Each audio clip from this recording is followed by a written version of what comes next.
Queríamos entrevistar hace tiempo a la ministra de Educación de la provincia de Salta, Analía Berrueso, y bueno, aprovechamos que está en Buenos Aires. ¿Cómo le va, ministra? ¿Qué tal? Buenas noches. Bueno. Muchas gracias por la invitación. ¿Y cómo va ese debate, ministra?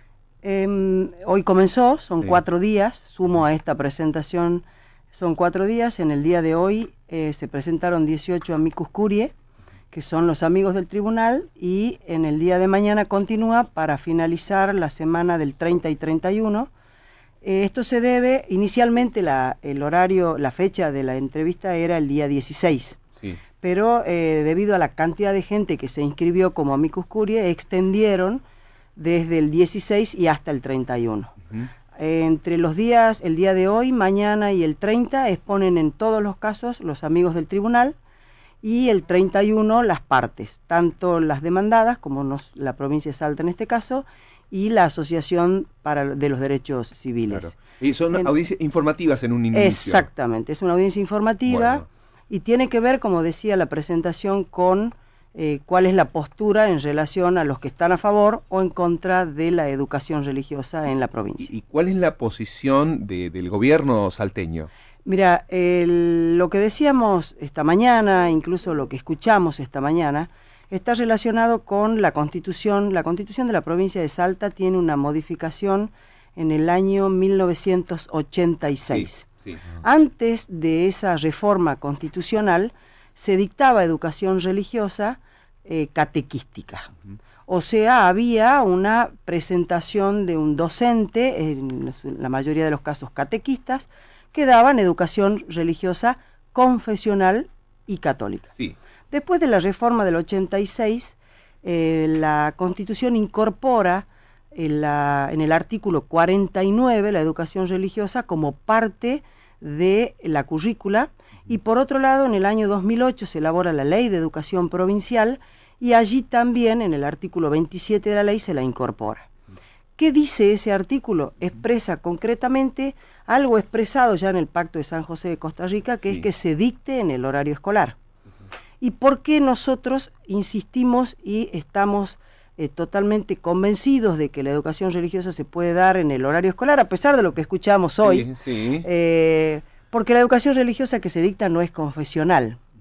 Yo quisiera, para poder ilustrar un poco cómo es la provincia de Salta, dividir en dos aspectos el procedimiento. A ver. Por un lado, el proceso de enseñanza-aprendizaje, que es lo que está relacionado con la demanda, pero sobre todo las impresiones que se dan a partir de imágenes en las aulas, de oraciones que se hacen al comenzar la jornada escolar, que también son el hecho del amparo.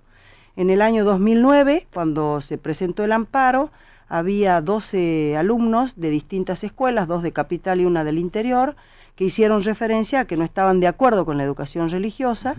A partir de allí vino un camino bastante importante y un avance en ese procedimiento, porque si bien es cierto, es una disciplina igual que las otras disciplinas. ¿Y por qué te digo igual? Voy al proceso de enseñanza-aprendizaje. Sí. Primero, porque lo dictan maestros de educación religiosa que estudian 4 años en un instituto de educación superior y son maestros de educación religiosa. Y cuando hablamos de educación religiosa, ¿hablamos de católico, apostólico, romano? No. No hablamos de ningún credo, ni de católicos ni de ningún otro credo. ¿Cómo se hace? En primer lugar, te repito, la dicta un docente que está preparado con toda la currícula, incluso la currícula de los maestros de educación religiosa, es aprobada por el Instituto Nacional de Formación Docente. ¿Qué implicaría educación religiosa? Y ahí voy. ¿Qué aprendo? Ahora yo tengo 8 o 9 años. Sí. Estoy en la escuela. ¿Cuál es el objetivo cuando yo egrese? En la educación religiosa, al formar parte de las otras, de la organización del sistema educativo y estar dentro del horario escolar, al comenzar el año, se manda a las instituciones, a los papás, una disposición para que ellos manifiesten de qué manera, si quieren participar o no en la clase de religión, por empezar. Por otro lado, en esa manifestación escrita que hacen los papás, incorporan algunos contenidos. Bien.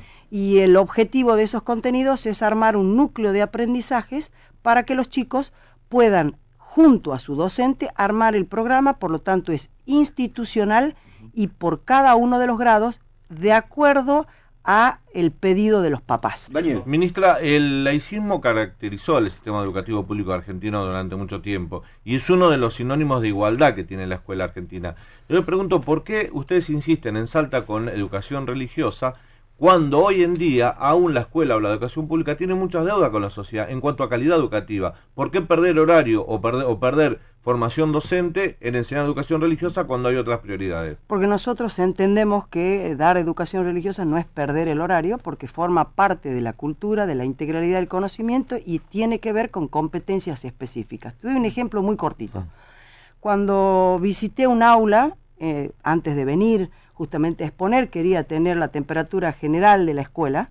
Cuando visité un aula en 7º grado, el docente que estaba dando la hora de enseñanza religiosa, de educación religiosa, daba las religiones del mundo. Les dio un texto, apelamos al trabajo con competencias y a partir de ese texto, cada uno de los chicos habló de cuáles eran las distintas religiones del mundo, qué características tenían estas religiones, qué valores defendían, y de esa manera trabajamos en general con competencias, no con un contenido confesional ni con una fe en particular. ¿El resultado de este debate va a ser vinculante? Sí, va a ser vinculante. En realidad es una audiencia informativa y tenemos que esperar a partir de allí. No olvidemos que el motivo era declarar la inconstitucionalidad del artículo 49 y por otro lado la exclusión de la educación religiosa dentro del horario escolar. En relación a la ley 1420 lo que solicitaban es que se dé fuera del horario escolar. Así que seguramente que cuando termine toda la presentación, como te decía el 30, y pongamos nosotros el 31, la Corte emitirá el fallo y a partir de ahí nosotros tendremos que acatar lo que diga el máximo tribunal. Ministra, nosotros ayer tuvimos la posibilidad de hablar con el gobernador Manuel Urtubey, que dijo que en todo caso si la Corte Suprema de Justicia se pronuncia en contra, por supuesto van a acatar la resolución.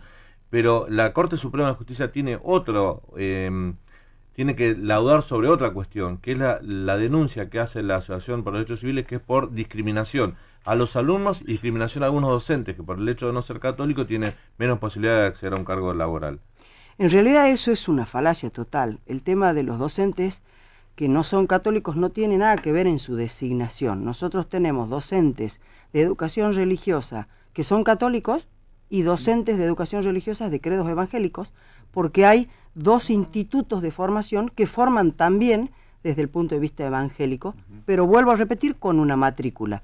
Nosotros acataremos el fallo, pero también tenemos que analizar el federalismo. Como vos decías cuando presentabas, en el año 93 se transfirieron los servicios educativos a las provincias y hoy es tan federal ese servicio que hay provincias que tienen 6 años de primaria y 6 de secundaria y otras provincias del país que tienen 7 años de nivel primario y 5. O sea, esto es un contenido en particular y el gobierno nacional, el Ministerio de Educación de la Nación, respeta esa particularidad de organización. Entiendo que en este caso lo hará y lo que nosotros venimos a mostrar es que justamente no hay discriminación, no hay un procedimiento que lleve a un alumno que no sea de un credo en particular a tener algún tipo de alguna manifestación discriminatoria dentro del aula, ni a los docentes tampoco, ¿no? Bueno, Analía Berrueso, ministra de Educación de la provincia de Salta, es un tema que queríamos abordar, que seguiremos abordando porque es como que recién empieza. Así que agradecemos la visita acá a los estudios de Radio Ciudad. Muchas gracias a ustedes. Muchas gracias.